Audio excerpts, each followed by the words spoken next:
Batam yang diwakili oleh Kepala Dinas Lingkungan Hidup Kota Batam, Bapak Dr. Herman Rozi. Kepada Bapak kami persilahkan.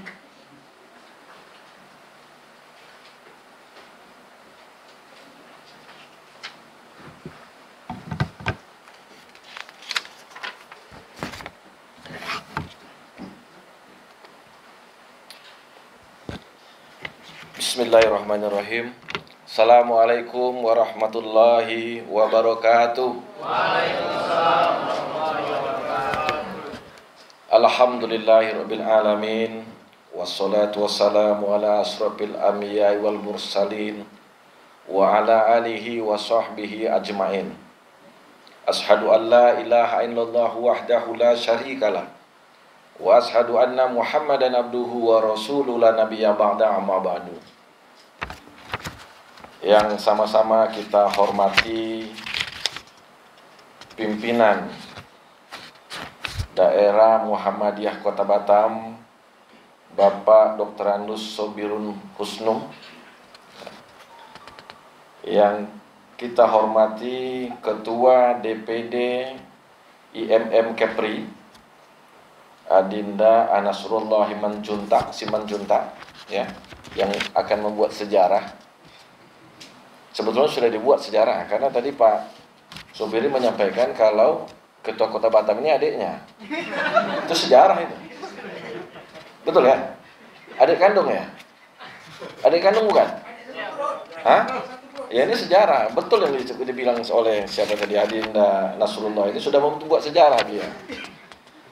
Kemudian yang kita hormati Ketua Sekolah Tinggi Ilmu Komputer Muhammadiyah Batam, Bapak Muhammad Iqbal. Kemudian Ketua Lazismu Kota Batam, Bapak Yogi Suaduan. Kemudian yang kami hormati Pimpinan Cabang IMM Kota Batam, Hotma Ardiansah Simanjuntak. Ya, kalau kakak adik berarti harus Simanjuntak kan? Nah, inilah salah satu contoh ini untuk mengipuli, gak dibuat Simanjuntak. Tangan dulu.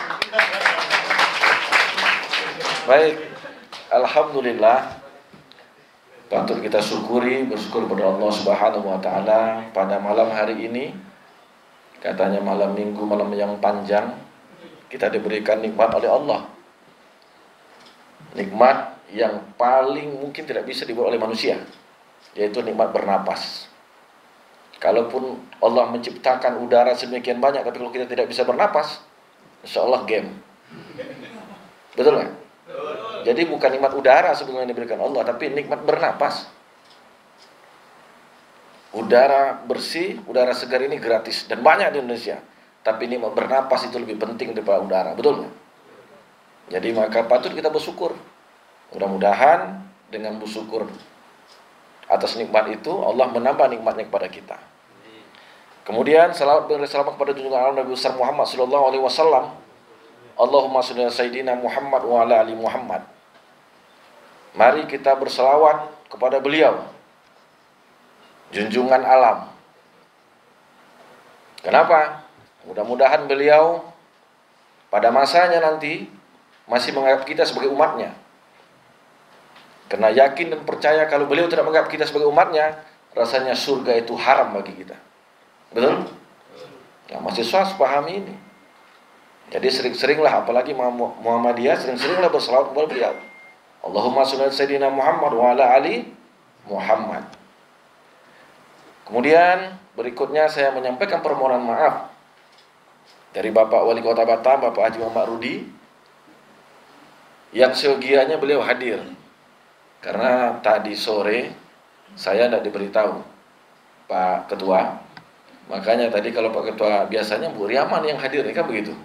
Mungkin rencananya beliau hadir, tapi pada saat sholat maghrib saya diberitahu, disuruh mendampingi, WA dari pimpinan, dari ajudan, diminta mendampingi Bapak Wali Kota Batam untuk silaturahmi dalam acara Milad IMM ke-58.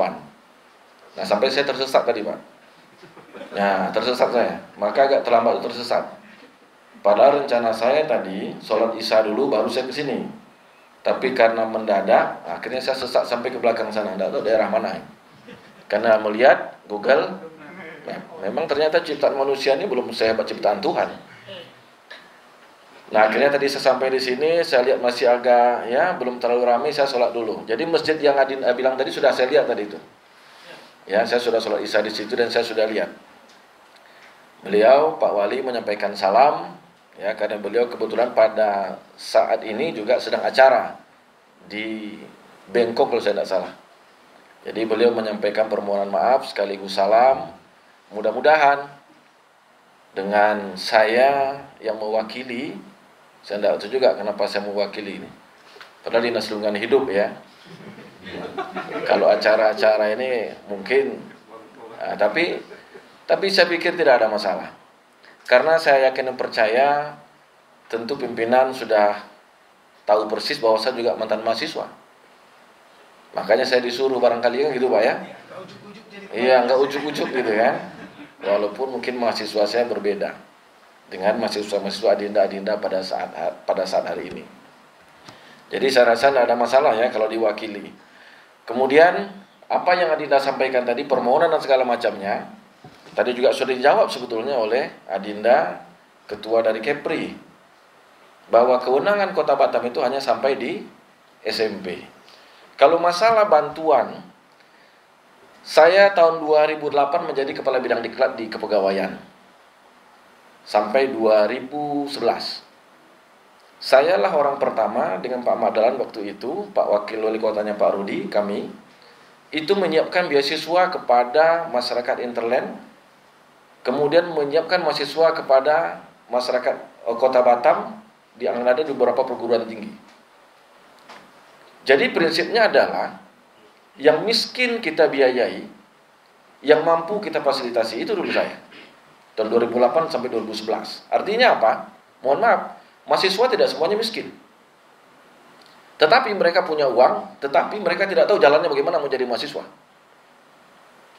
Jadi ada orang-orang di Batam ini dulu, orang tuanya mampu, tapi bukan bertanding ya. Apa namanya itu, ketika masuk ke tanah Jawa sana nggak mampu. Kenapa? Mungkin pendidikan kita masih di bawah. Lalu bagaimana? Kami kerjasama dengan UGM, kerjasama dengan IPB, kerjasama dengan UNPAD. Saya yang langsung tanda tangan waktu dengan Pak Madalan, ya, kita menyekolahkanlah masyarakat Kota Batam ini yang berprestasi, tetapi uangnya kita tidak bantu. Tapi bagaimana mereka bisa masuk? Di UGM misalnya, diberikan mereka waktu 6 bulan untuk sosialisasi, untuk mengupgrade dirinya, lalu baru masuk. Karena kalau disuruh bertanding, jarang yang lolos. Nah, yang tidak mampu itu kita biayai. Dulu zaman saya ingat, kita bantu 2.500.000 per semester. Kalau saya tidak salah. Nah, 2011 saya pindah menjadi kabak protokol. Jadi waktu tanam pohon itu Pak, saya kabak protokolnya itu Pak.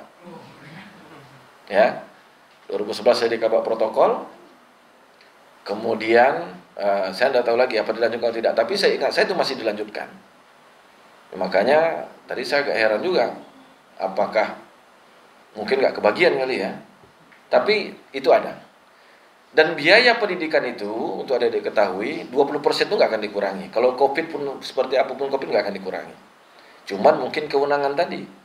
Kewenangan tadi bahwa pemerintah Kota Batam hanya pada sampai tingkat SMP, sekolah menengah pertama. Nah, kalau nanti sampai ke Ibu Wakil Gubernur, nah saya agak susah nih. Karena kalau Pak Wali kan istri beliau, kalau saya kan repot juga ini. Tapi enggak apa-apa. Termasuk bantuan segala macam, kalau memang ada proposalnya nanti saya sampaikan kepada beliau, ya. Jadi itu masalah bantuan dan segala macam yang perlu saya jawab barangkali. Jadi enggak usah khawatir. Mungkin Pak Ketua, nanti kalau untuk masjid dan segala macamnya itu boleh ke saya, boleh ke Bu Riyama, boleh langsung ke lantai 5. Nanti saya ingatkan kepada Pak Wali. Ya. Baik, kemudian ada beberapa hal yang ingin saya ingatkan kepada kita semua. Masalah kemandirian pada mahasiswa ini. Saya setuju yang disampaikan oleh Pak Ketua tadi.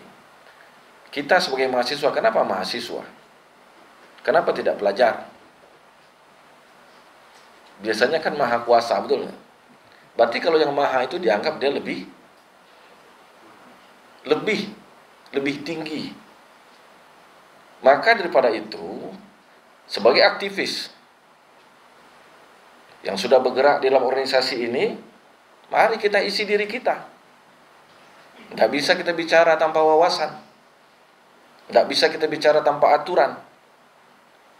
Saya bukan tidak mahasiswa. Saya pernah kuliah di Undri. Setelah itu saya cabut. Masuk STPDN. Kenapa? Jadi waktu di Undri itu kerja saya cuma demo toh. Saya ketua himpunan mahasiswa angkatan. Saya ketua himpunan mahasiswa jurusan. Jadi angkatan 95, saya 95 Pak. Saya ketuanya, tukang demo, tukang kelahi. Jadi kalau ada yang tidak saya suka dengan menua itu, saya sikat Pak. Ini mohon maaf, biasanya kan menua kalau kita ospek kan lebih ganas daripada tentara itu kan. Betul, kalau menua begitu. Lebih ganas dari tentara. Nah, saya sikat. Tapi ya mungkin karena nasib mengatakan lain, saya pikir-pikir nih orang tua saya susah, kalau saya terus mahasiswa ya sama. Daripada saya harus repot, akhirnya saya cabut ke STPDN. Alhamdulillah lulus dan dipukul-pukul Pak. Ini Adinda kalau mau tahu. Baru saya berpikir, dulu saya mukul orang, sekarang kita dipukul-pukul melawan pun nggak bisa. Nggak boleh melawan. Satu kata kita, 1000 kata senior. Satu kita lawan, 1000 yang datang. Wah, saya bilang ini sekolah apa nih? Sekolah komunis ini mungkin. Iya kan? Nah, tetapi setelah saya pikir, wah kalau begini, saya pernah mau lari dari STPDN. Ya, makanya sekarang kalau berhadapan dengan mahasiswa, nggak takut saya. Orang saya dulu dipukul nggak ngelawan aja hidup, apalagi sekarang boleh melawan. 4 tahun Pak. Yang ingin saya sampaikan adalah bahwa kehidupan ini harus berjalan. Apapun, termasuk IMM ini. Ada bantuan, tak ada bantuan, harus jalan. Saya jadi ketua tidak banyak Pak. Kalau ketua kelas dari SD Pak. SD, SMP, SMA ketua terus. Sampai di STBN ketua juga. Ya mungkin karena itu tadi. Modalnya cuma bicara Pak. Yang bisa teriak-teriak, bisa bicara jadi ketua itu. Dulu. Nah yang ingin saya sampaikan apa?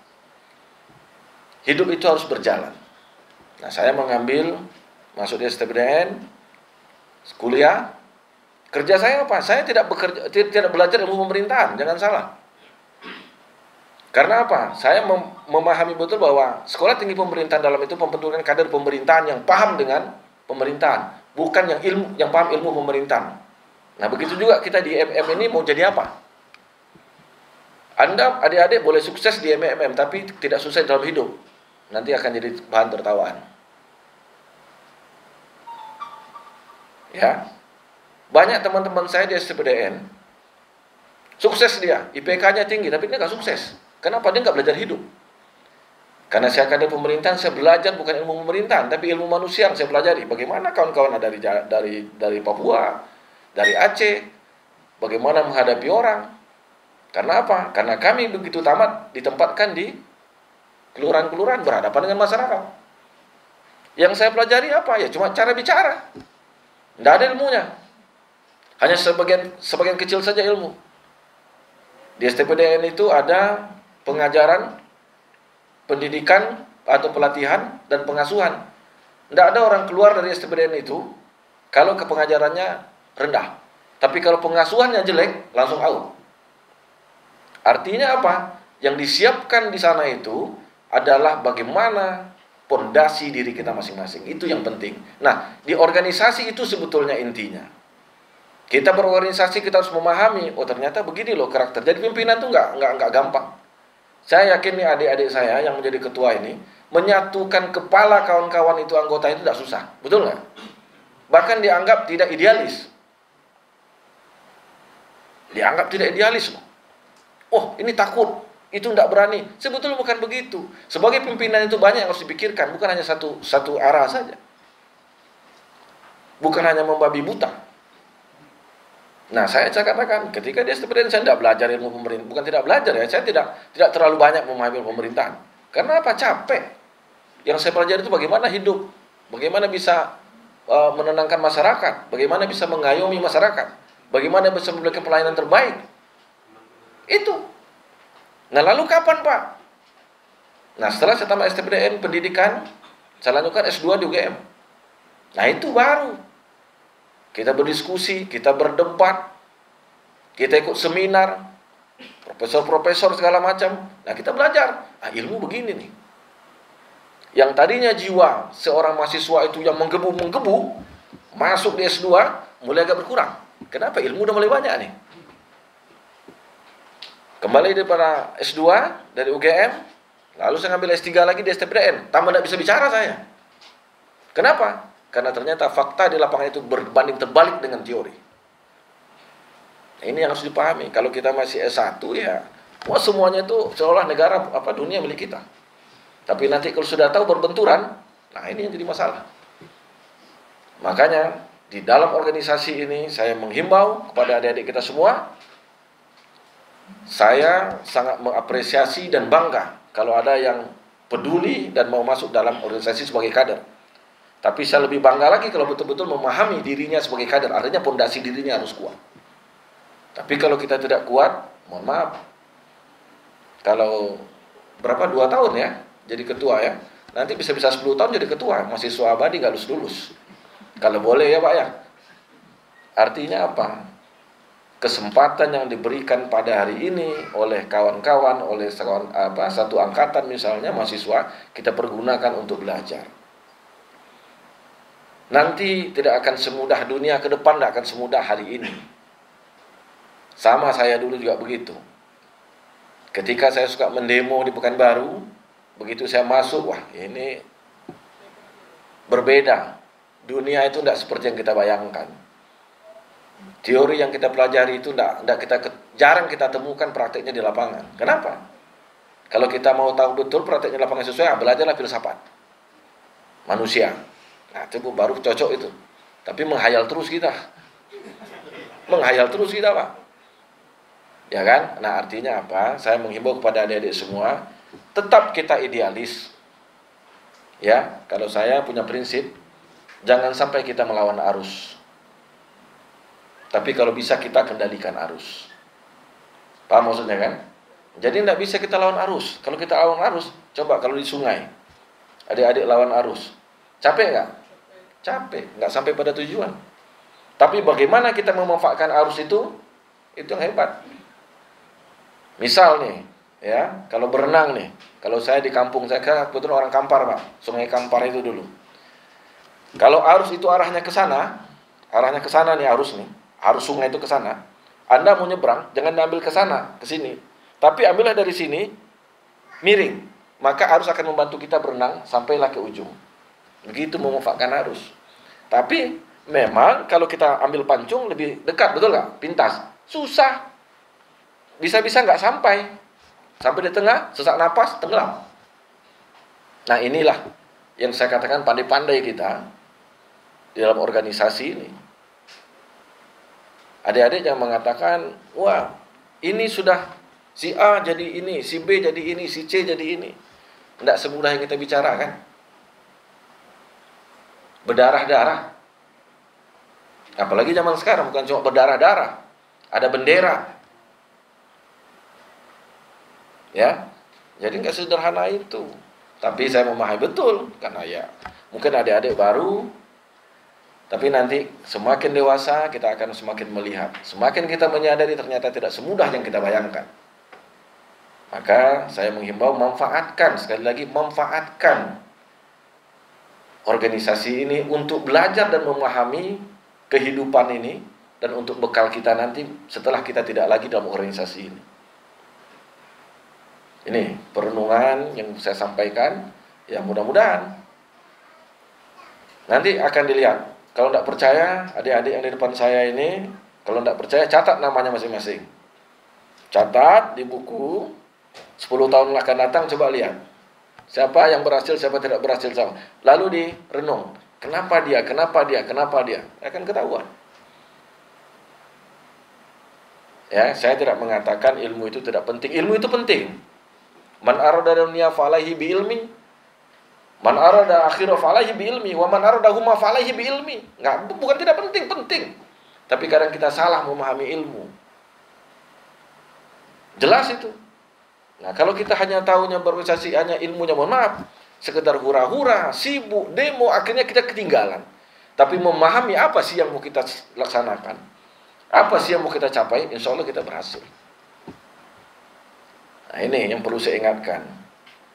Jadi sebetulnya ladang belajar yang bebas itu ya di mahasiswa. Kita bebas bicara, ya kan? Walaupun kadang-kadang kita salah nih. Tapi karena di kampus ini ada kebebasan kampus, ya nggak apa-apa lah. Dan mohon maaf, dipahami oleh para petinggi. Oh dia kan mahasiswa, nggak apa-apa. Gitu kan? Makanya. Tapi kalau sudah tidak mahasiswa Anda salah bicara, itu agak repot. Betul nggak? Nah makanya saya minta sekali lagi, pahami. Kuatkan pondasi diri kita. Saya banyak yang kadang-kadang ketika saya bicara banyak yang agak komplain, saya bilang. Contoh sederhananya sholat. Ya ini karena mahasiswa saya yakin Muhammadiyah ini mungkin sebagian besar atau seluruhnya Islam lah ini. Ya, sholat. Banyak kita lihat orang rajin ke masjid, rajin. Pakaiannya, wah sudahlah, kalah kiai. Ya kan? Pakai surban, pakai apa? Oh rajin. Ibadahnya nggak diragukan lah. Tapi yang fondasi yang saya katakan tadi itu apa? Bukan hanya pada bentuk, tapi pada substansi diri kita masing-masing, hati kita ini. Pengendalian diri kita itu pada hati kita, bukan pada bentuk. Hari ini adik-adik lihat saya mungkin begini ya, oke nggak ada masalah. Tapi kuat nggak? Nah, saya bawa ke sholat tadi, kenapa? Sekarang buktikan apa? Tanya diri kita sendiri. Biasanya kan begitu kalau di kampus, Allahu Akbar, Allahu Akbar. Wah itu bukan main tuh. Kalau ada dosennya lagi ngajar tuh, Pak, sholat. Betul nggak? Ini biasanya. Dulu saya juga begitu. Allahu Akbar, Allahu Akbar. Pak, dua kali azan nih. Sholat. Nah, itu hanya bicara, hati belum tahu nih. Oke? Itu di kampus. Lalu bagaimana kita mengetahui bahwa pondasi kita ini tidak kuat? Nah, berkurung sendiri dalam kamar. Kalau Rasulullah dulu sering menyendiri, mungkin ya saya bukan ahli agama, tapi mungkin. Nah, coba berkurung di kamar sendiri. Kalau perlu sewa kamar hotel yang murah-murah itu, yang 150.000, 200, nginap di situ sendiri. Tanya diri kalian masing-masing. Begitu azan kalian langsung sholat nggak? Atau jangan-jangan main handphone, atau jangan-jangan mikir-mikir. Padahal kamar mandi dengan tempat tidur itu nggak berapa meter. Jadi bohong, munafik kalau kita bicara Pak sholat. Tetapi kita sini nggak sholat. Inilah fondasi diri yang saya katakan. Kita dulu, baru orang lain. Nah ini juga kenapa saya sampaikan ini. Banyak yang saya lihat seperti itu. Bicaranya lantang tapi begitu sampai pada dia nggak ada apa-apanya. Nah saya ngomong nih di mahasiswa nih, direkam nih, di apa, tidak ada masalah. Inilah faktanya, termasuk diri saya sendiri. Ya, jadi kenapa saya sampaikan ini? Saya ingin betul-betul karena orang Kampar itu biasa Muhammadiyah Pak. Ini mohon maaf, karena saya asli orang Kampar. Kampar itu Serambi Mekah. Biasanya kalau kita sholatnya ikut Muhammadiyah tuh, bukan ikut NU kita. Sumatera Barat Pak, ya kan? Mendekati ke sana.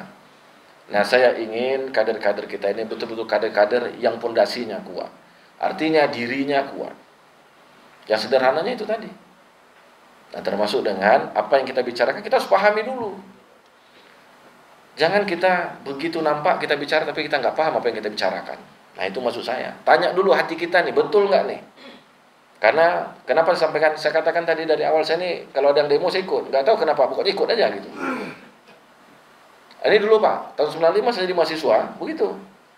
Udahlah kan, namanya mahasiswa. Saya di perikanan dulu. Jadi, kalau ada orang rame-rame demo, kita ikut aja tuh. Udah ramaikan aja dulu, masalahnya belakangan. Yang penting makan habis ini. Nah jadi, ya, itu Pak dulu.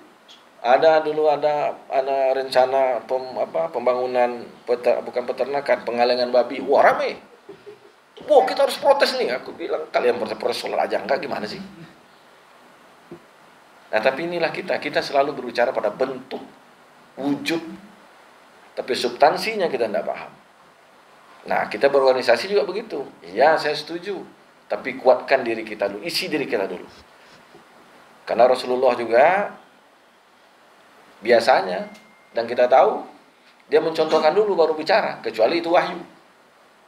Dia buat dulu, baru dia bicara, baru dia sampaikan. Kecuali itu wahyu langsung dari Allah. Tapi kalau kita ngomong ngomong dulu. Contoh sederhana, yuk gotong royong, ngomong aja gotong royong, kerja enggak. Betul nggak? Ini dirasakan nih, kita semua siswa ini merasakan nih. Saya yakin dan percaya nih, mohon maaf Pak. Mohon maaf saya ini agak panjang sedikit, nggak apa-apa lah ya. Karena kan malam panjang katanya tadi. Biasanya kegiatan seperti ini itu yang sibuk cuma 3-4 orang aja Pak. Nah betul katanya kan. Yang lain itu cuma meramaikan. Jadi sebetulnya kalau setiap acara itu yang perlu itu adalah 1 ketua, 2 bendahara, sekretaris, 3 bendahara, 4 seksi sibuk. Sudah itu aja. Nggak perlu perlengkapan, apa segala macam ini. Betul kan? Yang bawa belur kita aja. Nah ini, karena apa? Kita tidak paham. Kita hanya bicara, ikut dan tidak paham. Nah ini yang saya rasakan Pak. Kalau masalah ketua itu, apalagi tadi bicara kemandirian. Saya hari ini jadi ketua keluarga masyarakat Kampar Kota Batam.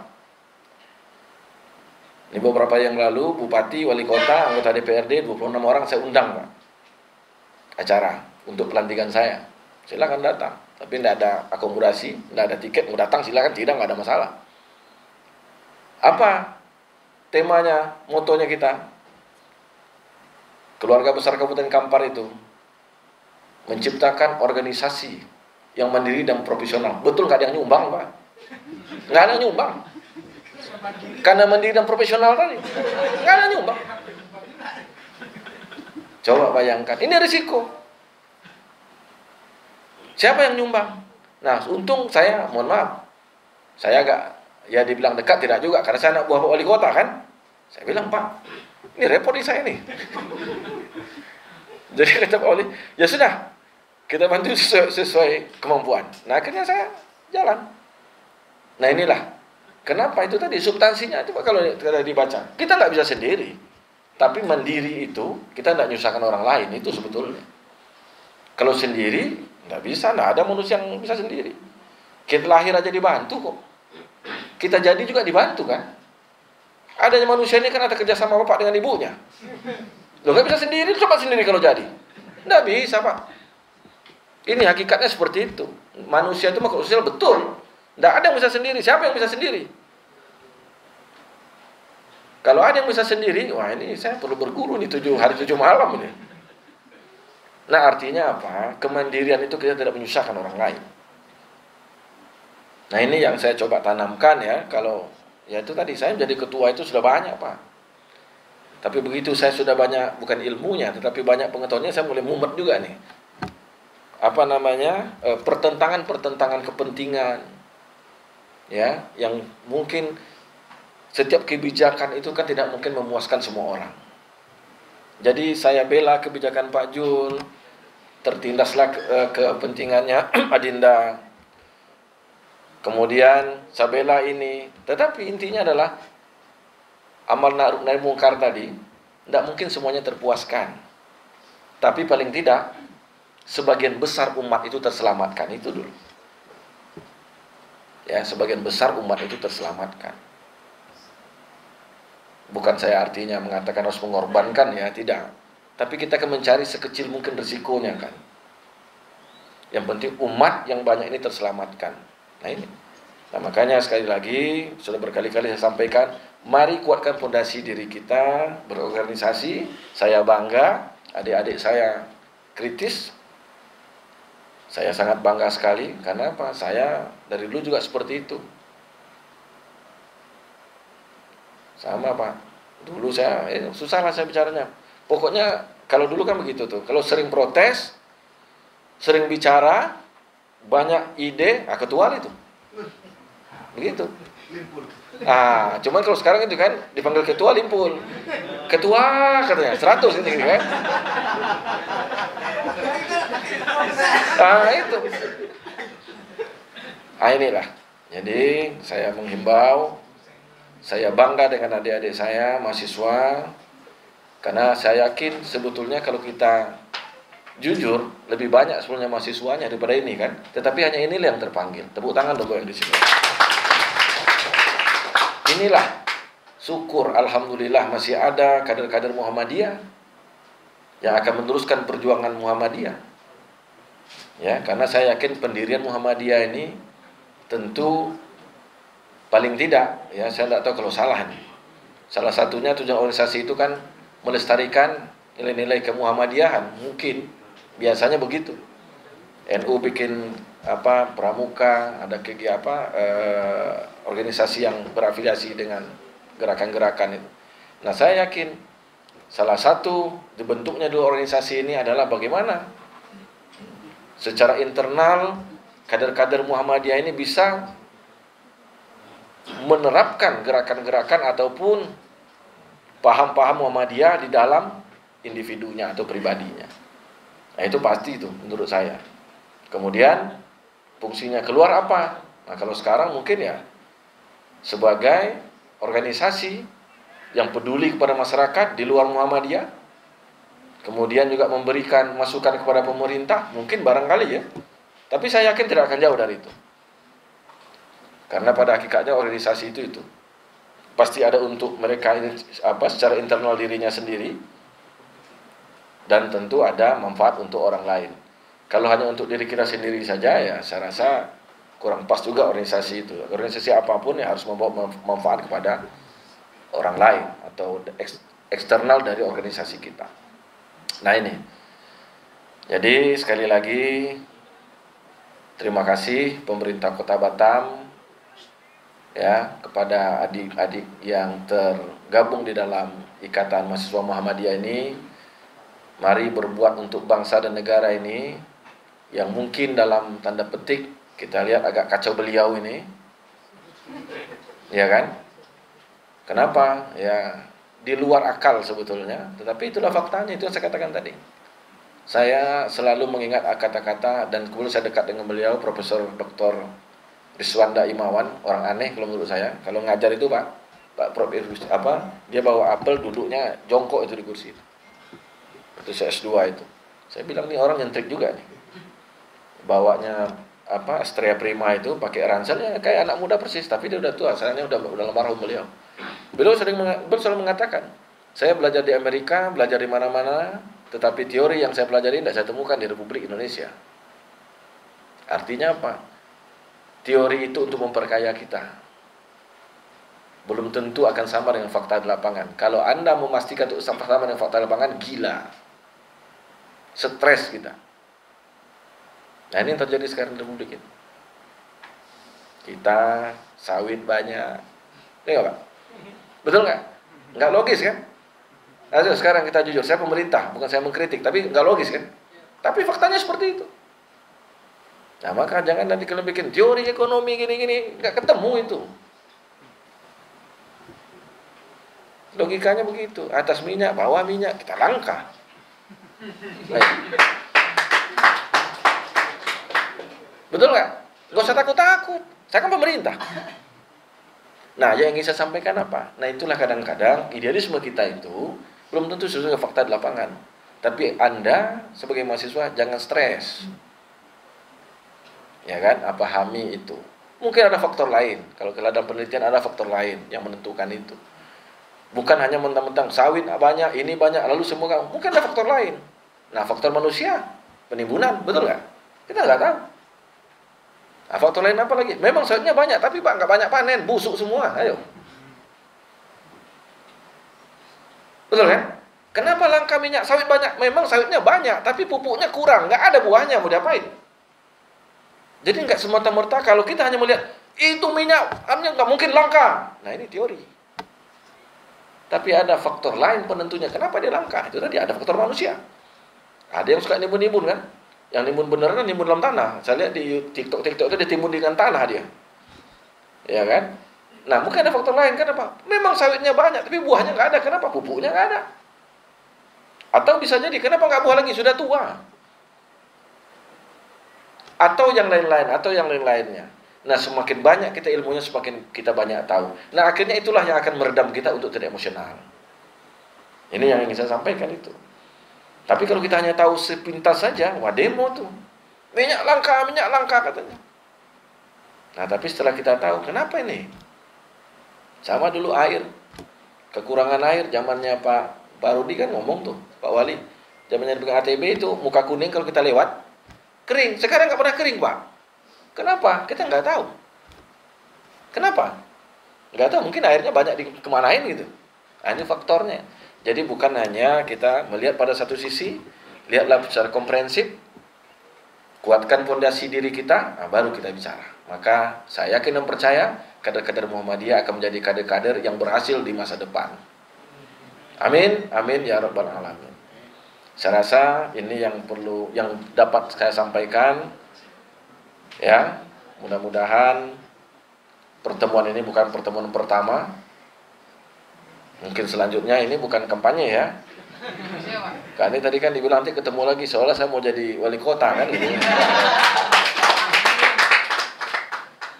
Maksud saya barangkali diskusi-diskusi saya tidak ada masalah. Selama saya ada waktu, seolah saya siap. Ya, kadang memang ada beberapa mahasiswa datang ke kantor saya nggak bisa temui, Pak. Saya mohon maaf ya, mungkin ada juga adik-adik mahasiswa nggak bisa temui. Kenapa? Karena tugas saya banyak. Kadang disuruh ke sana, suruh ke sini, suruh ke sana. Saya kan masih anak buah. Ya macam hari ini. Kalau saya misalnya orang independen, bukan kepala dinas, saya kan bisa lawan Pak Wali nih. Pak, saya ada cat, tapi karena perintah, ya saya ke sini. Tinggallah anak saya. Nah, begitu juga mahasiswa. Datang ke kantor, pas saya lagi rapat, karena ya mahasiswa kan emosional. Susah kali ketemu kepala dinas ini katanya. Padahal kita sedang rapat, dipanggil Pak Wali, dipanggil pimpinan yang lain. Memang kerja saya nungguin mahasiswa aja. Kan enggak? Betul kan? Nah, dan saya mungkin Pak Ketua ini, saya sudah 20 tahun. 22 tahun saya di Batam. Kita mungkin jarang ketemu. Dan Bapak mungkin tidak kenal saya. Karena bukan saya orang yang terkenal. Tapi saya kegiatan semua kegiatan wali kota itu saya ikut. Tipe saya begitu, Pak. Jadi saya baru mengenal dunia Batam ini ketika saya di camat, terpaksa, Pak. Kalau dulu saya selalu di belakang layar. Saya tidak mau tampil. Kalau ada Pak Wali, saya di belakang-belakang aja. Bukan tipe saya untuk menampilkan diri. Tetapi bukan saya tidak mampu. Karena dari dulu juga begitu. Kalau kuliah itu duduk belakang, nggak di depan. Siapa yang bisa jawab? Nggak pernah Herman Rozi ngangkat tangan. Sampai hari ini. Siapapun nanya, siapa yang bisa? Nah, Herman Rozi nggak pernah ngangkat tangan, Pak. Tapi coba aja suruh, selesai. Itu tipe saya, Pak. Ya. Jadi nggak pernah itu. Alhamdulillah juara umum terus. Ya, nah ini. Tapi ada sebagian orang, apapun angkat tangan, Pak. Tak tentu arah pun. Yang penting tampil dulu. Cuma nanya, cuma jawab. Ya, jawab. Hanya Tuhanlah yang tahu, katanya. Nah, ini. Nah, saya tidak tahu pula kenapa saya begitu. Bukan keinginan saya sebelum, tapi bawaan diri saya seperti itu. Saya tidak pernah. Kalau apa-apa, wah jadi ini, enggak. Tapi kalau ditunjuk, siap. Apapun. Saya juga jadi kepala dinas juga begitu. Ditunjuk sama Pak Wali, siap. Tapi ditanya, kamu siap? Kamu mau jadi kepala dinas enggak? Enggak, saya enggak pernah tanya itu Pak Wali. Kenapa? Karena saya memahami betul bahwa jabatan ini adalah prerogatif pimpinan. Berarti pimpinan akan melihat siapa yang mampu melaksanakan ini. Tidak mungkin dia sembarangan. Sama dengan kawan-kawan. Ketua, ya kan? Tak mungkin sembarang tunjuk kan? Paling tidak ya kalau kawan tunjuklah sedikit ya kan? Enggak, artinya tentu yang mau bekerja. Kalau hanya menyusahkan untuk apa? Betul nggak? Tentu yang mau bekerja. Jadi kalau ketua ini lebih baik dia nggak terlalu pintar orangnya, tapi dia mau kerja. Daripada cuma pintar ngatur doang, pintar ngatur tok. Susah, ketua pun diatur dia. Betul nggak ketua ya? Nah, betul katanya itu. Nah, cobalah nanti, ini sudah tahun kedua ya? Tahun kedua nanti botaklah kepala itu. Ya. Nah, itu yang ingin saya sampaikan. Ya, mudah-mudahan pertemuan ini sekali lagi bukan pertemuan pertama dan terakhir. Kalaupun misalnya nanti ada undang-undangan, ya kirim ke kantor, insya Allah kalau memang saya diizinkan oleh Pak Wali hadir, saya insya Allah hadir. Karena intinya di situ, jangan sampai nanti undangan lalu saya ada acara dengan Pak Oli, saya pasti utamakan acara dari perintah dari pimpinan saya. Kan begitu kan? Karena apa? Kalau saya telah melaksanakan perintah pimpinan saya, misalnya mewakili segala macam, nah beliau punya prerogatif untuk mencopot saya. Kalau mahasiswa kan enggak. Betul kan? Nah ini juga prinsip saya nih. Jadi dulu dengan istri pun begitu Pak. Saya bilang istri saya apa? Anda ini istri kedua. Istri pertama saya pekerjaan. Kenapa? Kalau saya nih tinggalkan pekerjaan yang kena pecat saya ini, awak pun tak mau dengan saya lagi. Betul kan? Tapi nih kalau awak tinggalkan saya nih, saya masih kerja nih, banyak yang mau sama saya. Guyon. Nanti ada pula yang lapor sama orang rumah, mampus gitu. Nah ini tadi yang saya katakan tadi, ya kan, bukan teori. Kalau teori kan repot kita, aturannya nggak boleh begitu. Kan betul kan? Kalau saya misalnya masih kerja di kepala dinas, istri saya macam-macam, dia pergi, banyak yang antri jadi istri saya. Betul nggak? Tapi kalau saya dipecat jadi kepala dinas, istri saya pun pergi itu. Nggak jelas lagi katanya kan? Ah jadi yang mana dulu nih? Nah tetapi jangan pula nanti dengan pacar begitu kena tinggal terus awal nanti. Saya pilih mahasiswa katanya, saya selesaikan kuliah saya, pacar lama-lama tak kawin nanti. Ya itu sekali lagi terima kasih kepada Adinda,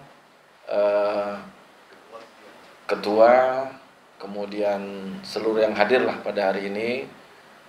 Terima kasih pemerintah Kota Batam mengapresiasi. Mudah-mudahan kita bisa berkolaborasi bersama, bersinergi untuk pembangunan Kota Batam ini. Dan atas nama pribadi, kalau ada pembicaraan kata-kata saya yang kurang berkenan, tentu atas nama pribadi Herman Rozi mohon maaf yang sebesar-besarnya.